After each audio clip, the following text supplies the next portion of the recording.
Hello, wonderful community.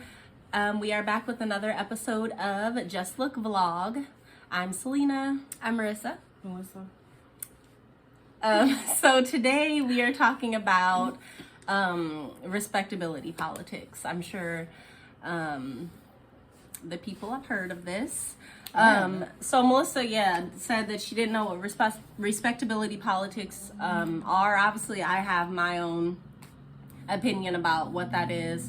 Marissa, do you have like a definition? And then I also have have a general idea of what respectability politics is, but we should definitely refer to the definition. Okay, so we'll read the official definition and I say official, this is literally what's on Wikipedia, and we know who write that, right? Anybody. So Wikipedia says that respectability politics, or the politics of respectability, is a form of moralistic discourse used by some prominent figures, leaders, or academics who are members of various marginalized groups. So I don't know about y'all.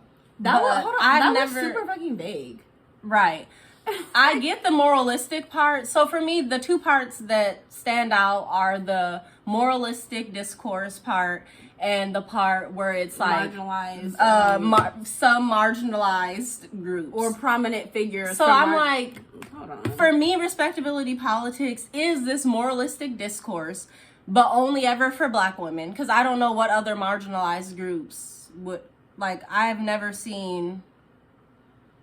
really seen respectability politics aimed at other... Well, I've heard Asian folks talk about respectability politics in the whole model minority trope. Okay, yeah. Because I'm like, I couldn't think of any examples. Usually, though, if you're Black or brown, you are subject to these different microaggressions and forms of gaslighting and marginalizing folks. Yeah, and respectability politics is very much included in that. Now, obviously, the most easy example of like respectability politics that comes to my mind immediately is the constantly like Meg Thee Stallion. Like, I feel like she's always having to combat respectability politics, whether it's for dancing or the way that she dresses or the way that she owns her sexuality. I feel like that's a really big example of there's always this moral discourse and she can't be a role model or what have you. The whole time never said she wanted to be.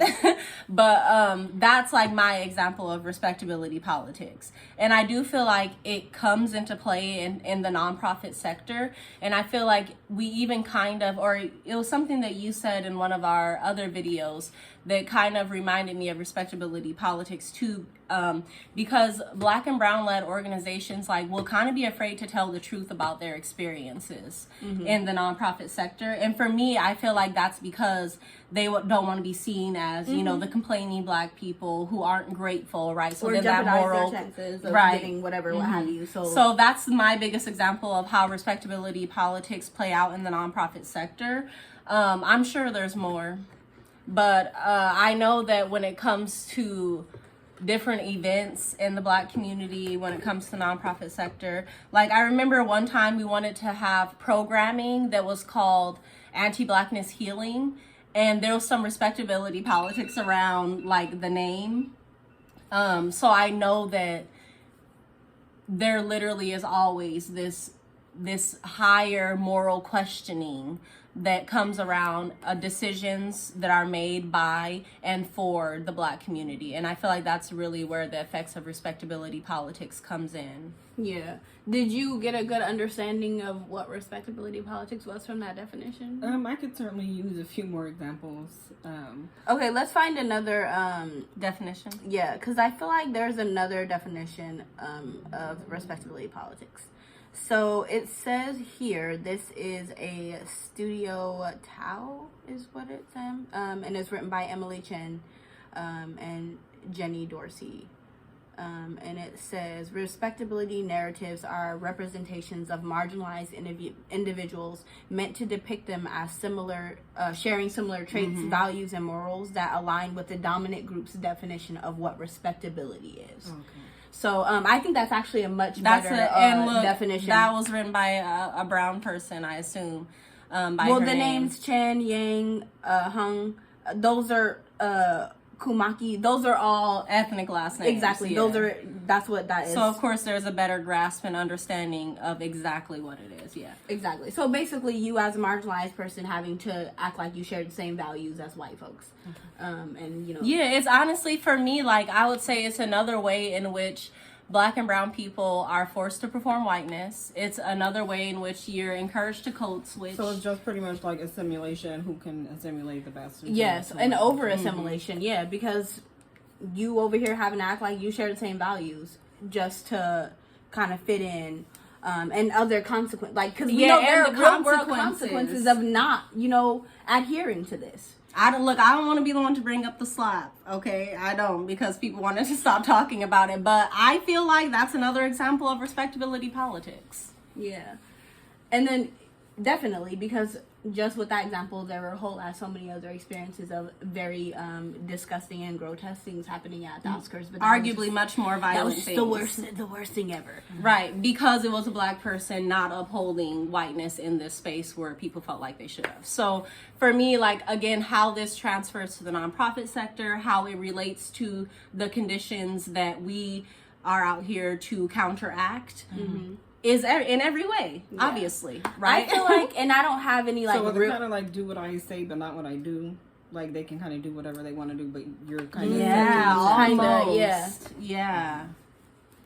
But what was I gonna say? I feel like this reminds me of, and what I suspect has been happening with some different efforts that I've made in Seattle area with like reaching out to media outlets and stuff like that.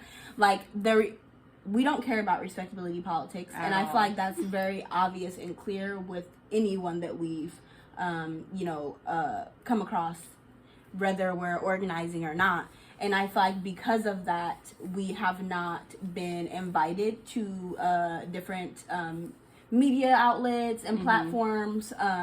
Even I feel like some people wouldn't meet with us to work. I feel like because of that respectability politics, that has kind of played a part because of just the way, in fact, I've noticed that